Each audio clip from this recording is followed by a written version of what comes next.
Olá, querido estudante da Rede Estadual de Minas Gerais. Eu sou a professora Adelina Azevedo. É um prazer muito grande estar aqui com vocês para mais uma aula de Química, onde o assunto é Química das Drogas e Medicamentos, parte 2, contando com a ilustre presença do doutor Lauro Macedo, para ajudar nessa tarefa. Se apresente, por favor, doutor. Olá, meu nome é Lauro, eu sou técnico em Química, médico, especialista em Medicina de Tráfego e ortopedista. Eu vou só repetir com o senhor, doutor. É médico de tráfego. De tráfego. De tráfego. Que é o especialista de Medicina do Trânsito. É só para clarear, porque nós vamos falar... A nossa proposta é desenvolver as seguintes habilidades: avaliar os benefícios e os riscos à saúde e ao ambiente, considerando a composição, a toxicidade e a reatividade de diferentes materiais e produtos, como também o nível de exposição a eles, posicionando-se criticamente e propondo soluções individuais e ou coletivas para seus usos e descartes responsáveis. A outra habilidade em foco: identificar, analisar e discutir vulnerabilidades vinculadas às vivências e aos desafios contemporâneos aos quais as juventudes estão expostas, considerando os aspectos físico, psicoemocional e social, a fim de desenvolver e divulgar ações de prevenção e de promoção da saúde e do bem-estar. Para o desenvolvimento dessas habilidades, nessa aula nós vamos abordar de maneira informativa os aspectos químicos das drogas e medicamentos e sua interação com o organismo. Eu vou contar com a sua ajuda, doutor. E identificar as funções ácidos carboxílicos, ésteres, amidas e éteres. Eu começo com a seguinte pergunta: o que são drogas e medicamentos? Quimicamente, a gente considera droga toda substância ingerida que é capaz de provocar modificação na fisiologia do corpo humano. E aí, nessa hora, a gente considera uma única célula como corpo humano. Essa é a definição mais simples de química. É isso mesmo, doutor? Isso mesmo, concordo. Então, eu trouxe esse resumo, Drogas. Drogas são substâncias capazes de modificar o funcionamento dos organismos vivos, resultando em mudanças fisiológicas ou de comportamento. Enquanto medicamentos são drogas utilizadas com finalidade terapêutica. Drogas psicotrópicas são substâncias que atuam sobre o sistema nervoso central, modificando o comportamento do usuário. Deixei de falar alguma coisa, doutor? É importante a gente frisar a questão das drogas, Elas podem ser drogas lícitas ou ilícitas, Drogas lícitas são as drogas legais, Como os medicamentos, e também o cigarro e o álcool, E as drogas ilícitas, nós podemos citar como exemplo a maconha, a cocaína, Que vai ser falado mais para frente na aula. Bom, mas nem tudo é dor. Uma das substâncias que, particularmente, eu acho fundamental que o conhecimento químico trouxe para a sociedade são os analgésicos, Eu trouxe para ilustrar aqui a imagem do ácido, da embalagem do ácido acetilsalicílico e o paracetamol, que são os analgésicos mais utilizados mundialmente. E aí, para isso eu trouxe a estrutura das moléculas dessas duas substâncias, para a gente identificar os grupos funcionais presentes nessas estruturas. Então, aqui a gente tem essa estrutura, que é a carboxila, que é quando eu tenho carbono ligado ao oxigênio e ao grupo hidroxila. A presença dessa estrutura numa cadeia carbônica indica que essa substância vai fazer parte do grupo funcional ácido carboxílico. Já nessa estrutura do paracetamol, a gente tem a presença da hidroxila, mas dessa vez ela está ligada a um anel benzênico. Nesse caso aqui, a gente tem uma substância do grupo funcional fenol. E, por último, essa função, essa estrutura aqui, ó, essa parte da cadeia, que indica que essa substância vai ter as propriedades do grupo funcional amida. Então, aqui são 3 grupos funcionais que nós falamos. Ainda dentro do grupo de analgésicos, eu trouxe a estrutura da heroína, que é a dicetilmorfina, que tem aqui ó, o grupo funcional éster, o grupo funcional éter, que é um grupo funcional no, e o grupo funcional amina. E aqui, de novo, o grupo funcional éster. Então, são 3 grupos funcionais presentes na estrutura dessa molécula. Tem também a estrutura da molécula de morfina. Na estrutura da molécula de morfina, a gente tem aqui o grupo funcional álcool, o grupo funcional éter, o grupo funcional fenol e o grupo funcional amina. Então, são 4 grupos funcionais presentes na estrutura dessa substância, desse princípio ativo. E por que eu trouxe, dentre esses opiáceos, por que eu trouxe a molécula de heroína e a molécula de morfina? Porque, veja bem, qual que é a diferença química entre as moléculas desses 2 compostos? Olha, na morfina, a gente tem o grupo funcional álcool, a outra estrutura é o grupo funcional álcool e aqui, ó, o grupo funcional, o quê? Fenol. Agora, já na heroína, a gente tem o grupo éster, que foi substituído pelo grupo álcool e pelo grupo fenol. Aí eu quero chamar a atenção do estudante para o seguinte: percebam que, em termos químicos, como a mudança de uma pequena parte de uma cadeia muda todas as propriedades da substância formada por essa cadeia e faça com que ela tenha propriedades totalmente diferentes. Por exemplo, a morfina e a heroína são componentes que, embora derivados dos opiáceos, eles são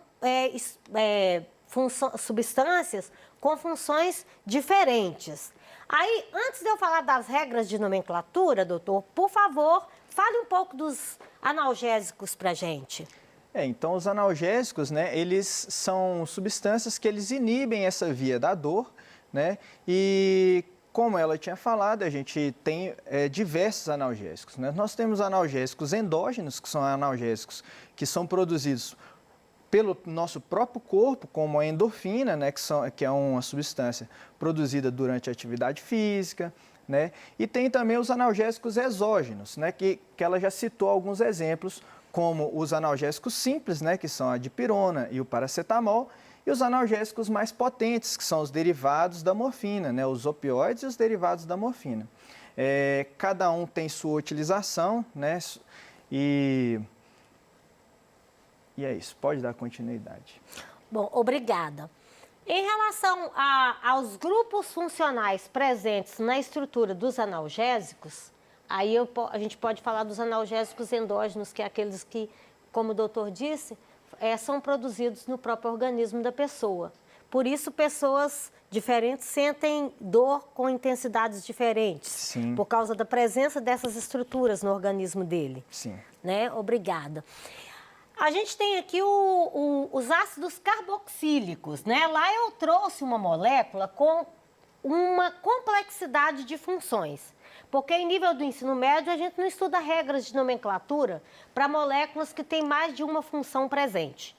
Então, nesse caso aqui, eu trouxe a estrutura do ácido etanóico. A estrutura do ácido etanóico, está aqui a carboxila. As regras de nomenclatura são as mesmas, né?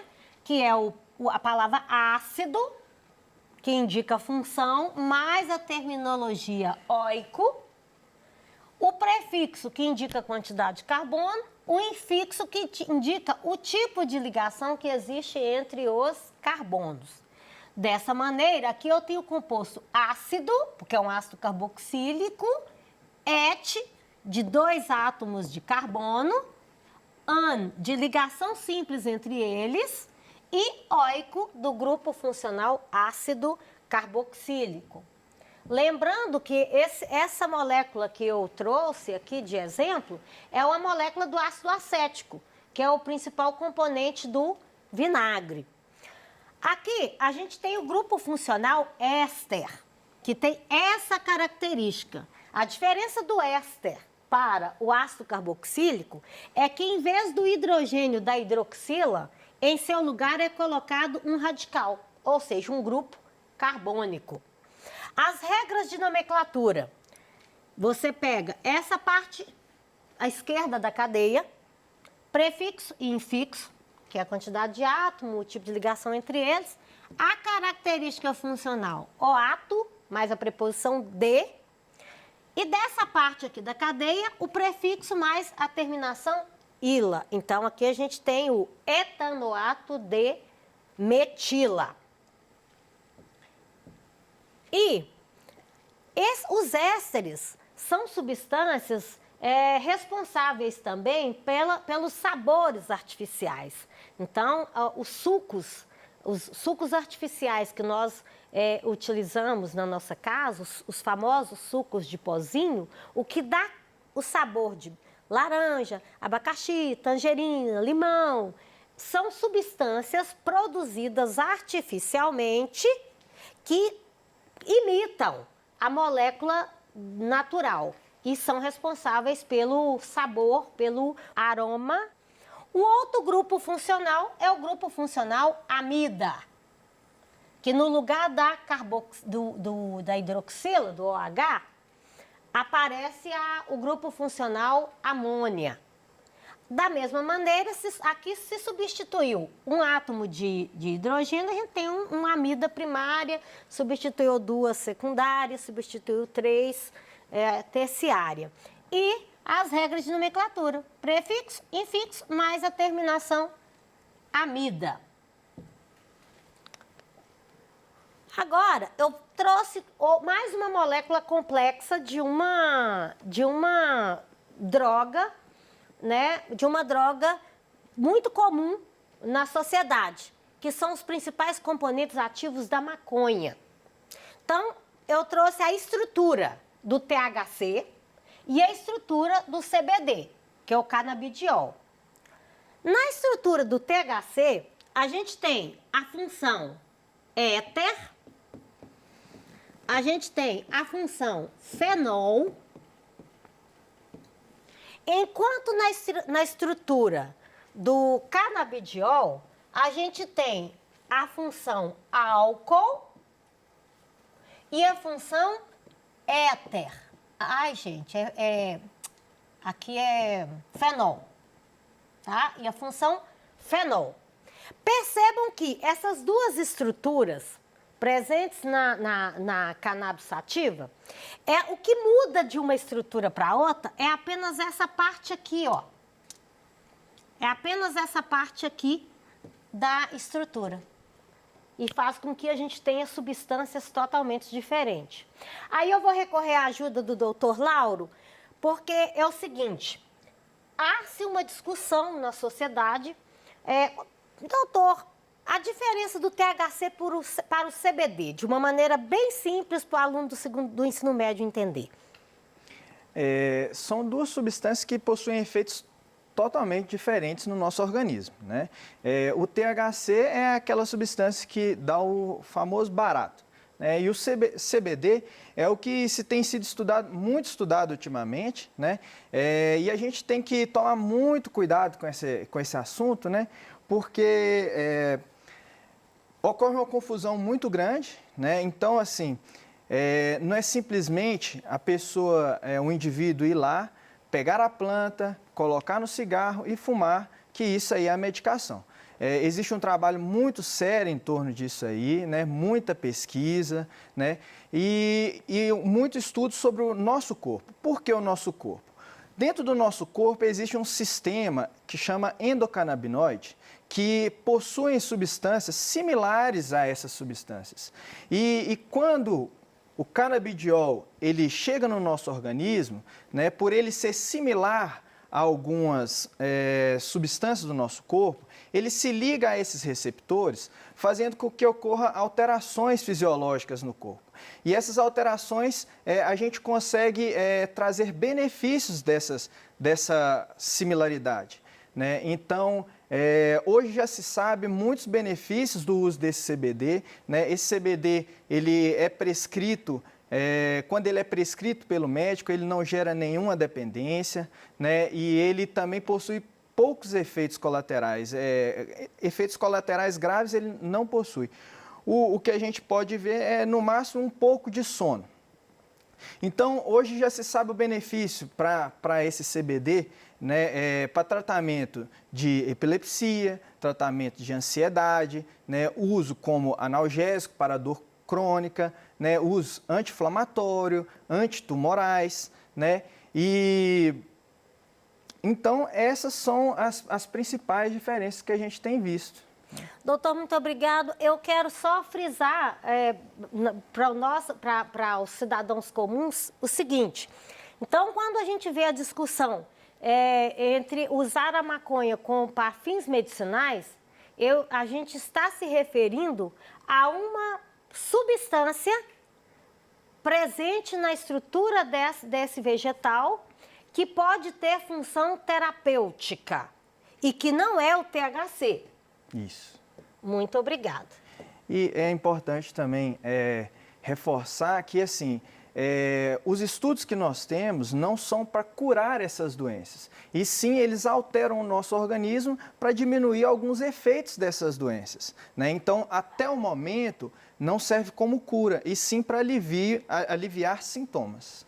Muito obrigada. Essas informações são importantes para embasar as discussões a respeito disso, desse fenômeno, para não ficar essa confusão de uma droga psicotrópica, de repente ela passa a virar medicamento. Isso. Né? Muito obrigada. Bom, o éter, que é um grupo funcional também, qual que é a característica química do éter, das substâncias do grupo funcional éter? Eles têm um oxigênio entre os átomos de carbono. As regras de nomenclatura, a gente tem no éter aqui uma cadeia carbônica, aqui outra cadeia carbônica. Eu pego o prefixo, né? O prefixo, o infixo da parte da cadeia que tiver menor quantidade de átomo de carbono e eu uso no meio a palavrinha oxi, que indica a função éter, que indica a função éter. E o resto da outra parte da cadeia, a gente coloca com prefixo, infixo e ó. Então, aqui eu tenho o metox-metano, tá? Agora, a fórmula tem mais duas, aqui eu trouxe, vou deixar aqui no slide, né? A estrutura da cocaína,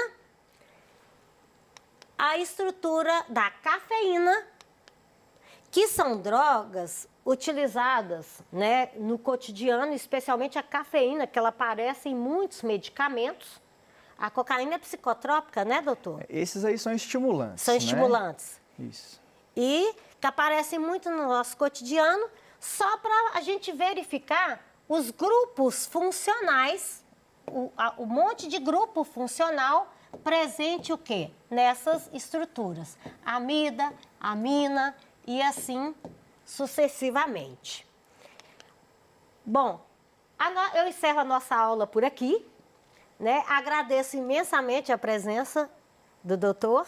Muito obrigado pelo convite, né? Foi um prazer estar aqui, né? E muito bom, gostei dessa. Pena que a nossa aula, o tempo é curto, a gente teve que sintetizar muito e o assunto renderia muito, né? Aqui estão as referências que nós utilizamos para a preparação dessa aula. Espero que vocês tenham gostado. Até a próxima e muito obrigada.